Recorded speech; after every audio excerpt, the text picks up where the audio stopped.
ఇది వచ్చేసి 3x8 decoder. అది నేను 3x8 డీకోడర్ ఏం చేస్తుందంటే ఎన్కోడర్ ఆపోజిట్ బైనరీ వాల్యూస్ తీసుకొని దాని ఈక్వలెంట్ డెసిమల్ వాల్యూని అనేబుల్ చేస్తుంది. అంటే ఇక్కడ మనం ఒకవేళ దీనికి రిక్వైర్మెంట్ ఎక్స్ట్రా ఏముంటుందంటే ఇక్కడ అనేబుల్ అనే పిన్ ఉంటుంది. అనేబుల్ కాకపోయినా ఎక్స్ట్రా ఇన్పుట్ అనేది ఉంటుంది.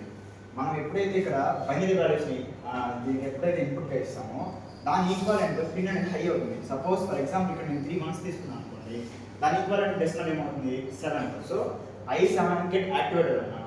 అంటే నేను ఇక్కడ ఎక్స్ట్రాగా ఇచ్చే ఎనేబుల్ పిన్ ఉంటుంది కదా, ఆ ఎనేబుల్ పిన్ అనేది మనకి ఎక్కడ అవుట్పుట్ తీసుకొని స్టోర్ చేస్తుంది, I7లో తీసుకెళ్తుంది అన్నమాట. సో అది దీని మెయిన్ వర్కింగ్ అన్నమాట. ఇప్పుడు దీన్ని బేస్ చేసుకొని ట్రూత్ టేబుల్ చూద్దాం. ఇక్కడ వచ్చేసి ఇన్పుట్స్ అవుట్పుట్స్. మనకి ఇన్పుట్స్ ఎన్ని ఉంటాయి ఇక్కడ 3x8 కాబట్టి మొత్తం 3 ఇన్పుట్స్ ఉంటాయి. దాని ఈక్వల్ అవుట్పుట్ మాత్రం ఎన్ని ఉంటాయి, ఒకటే ఉంటుంది. కాంబినేషన్స్ మాత్రం 8 ఉంటాయి. సో ఇన్పుట్స్ వచ్చేసి 3, అవుట్పుట్ మాత్రం ఒకటే, రిలేటెడ్ కాంబినేషన్స్ 8. ఇన్పుట్స్ 3, అవుట్పుట్ ఒకటి, రిలేటెడ్ కాంబినేషన్స్ 8. సో దాని ఈక్వలెంట్గా రాస్తున్నాను 0 0 0 which is binary. Equivalent of decimal ఏంటి, నాట్ 0. సో దాన్ని నేను ఇండికేషన్ కోసం I0 అని రాస్తున్నాను. ప్రతి దానికి అలాగే ఈక్వలెంట్గా 0 0 1 I1, నెక్స్ట్ 2కి 2, 3కి 3, 4కి 4 అట్లా ఎక్స్ట్రాగా 7కి 7 వరకు సేమ్ దాని బైనరీ దాని ఈక్వలెంట్ డెసిమల్ రాస్తున్నాను. దీని రిలేటెడ్ ఇప్పుడు కోడ్ రాస్తాను. ఫస్ట్ వచ్చేసి మాడ్యూల్ డెఫినేషన్. ఎప్పుడైనా కానీ ఇక్కడ మాడ్యూల్ అని ఉంటుంది కదా, ఇక్కడ ఇది just like and variable name. మీరేమైనా ఎంచుకోవచ్చు. ఇక్కడ మెయిన్ ఎవరైనా మీరు కాకుండా ఇంకెవరైనా చదవాలనుకున్నారు కోడ్, ఫస్ట్ ఆ పేరు చూడగానే అతనికి ఆ కోడ్ ఏంటని అర్థం కావాలి. దాని రిలేటెడ్గానే ఇక్కడ మనం ఏ కోడ్ని అయితే ఏ లాజిక్ సర్క్యూట్ అయితే రన్ చేయాలనుకుంటున్నామో దాని రిలేటెడ్ అంటే మాక్సిమం అందరూ ఇస్తారు. ఎందుకు మనం కాకుండా ఇంకెవరైనా అర్థం చేసుకోవడానికి. So that's why this variable name is equal to the circuit we're going to the run. So అందుకనేసి నేను ఇక్కడ ఏం చేశాను 3x8 డీకోడర్ రాసాను. ఇక్కడ వేరియబుల్స్ని అంటే దీంట్లో వాడిపోయే వేరియబుల్స్ని అంటే ఇన్పుట్స్ అండ్ అవుట్పుట్స్ డిక్లేర్ చేసుకోవాలి కదా నేను. That's why here we take input and output. Inputs ఏవి ఇక్కడ A, B and C. So A, B and C. Inputs are A, B and C. ఇక్కడ కామా, నేను ఎందుకని కామా ఇచ్చాను, ఇంకా కంటిన్యూషన్ ఉంది అక్కడ ఏం కాలేదు. సో అందుకని ఇక్కడ కంటిన్యూషన్గా అవుట్పుట్స్ ఏవి I0 to I7, I0 to I7 declare చేసుకొని. సో ఈ మాడ్యూల్ డెఫినేషన్ ఇక్కడ స్టార్ట్ అయ్యి ఇక్కడ ఎండ్ అయ్యింది అని కంపైలర్కి వీ హ్యావ్ టు ఇన్ఫార్మ్ అన్నమాట. So that's why we use semicolon here. So అది దీని పర్పస్ అన్నమాట.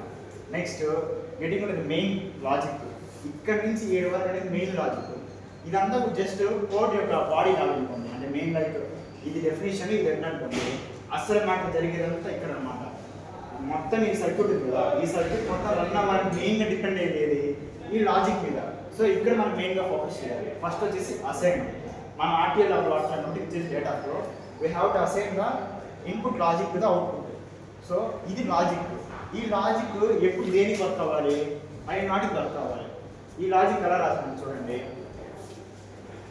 సమ్ ఆఫ్ ప్రాజెక్ట్స్ ఉంది కదా, సో అలాగే అనమాట. ఇక్కడ చూసారంటే A, B and C ఇది ఎప్పుడు హై అవ్వాలి I0కి. అంటే నేను ఈ 3 ఇచ్చినప్పుడు I0 అని హై అవ్వాలి.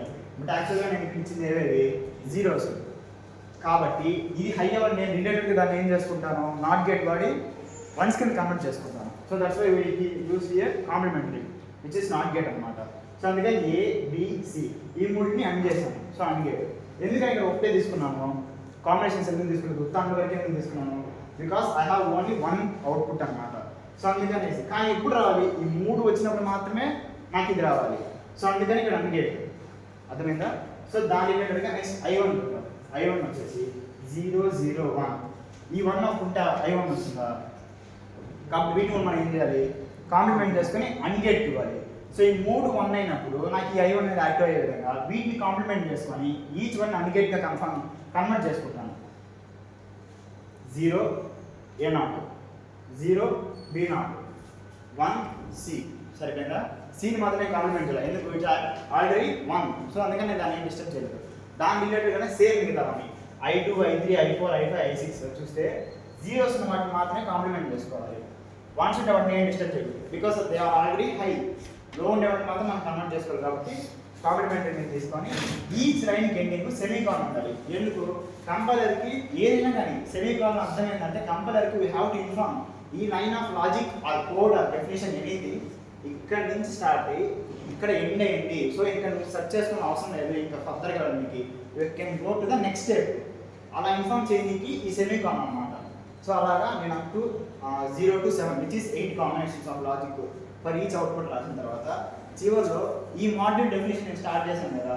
సో నాకు ఇక్కడితో ఈ మొత్తం యొక్క మాడ్యూల్ అంటే 3 × 8 మాడ్యూల్ నాకు ఇక్కడితో ఫినిష్ అయిపోయింది. సో ఇక ఎగ్జిట్ అవ్వచ్చు అని చెప్పడానికి ఈ ఎండ్ మాడ్యూల్, దీనికి సెమీకాన్ అవసరం. ఎందుకు ఇదే ఎండ్ మాడ్యూల్, ప్రోగ్రామ్ ఏంటని ఇన్ఫార్మ్ చేసేది ఇది. సో ఇక్కడికి ఇది అనమాట. సో ఇది లాజిక్.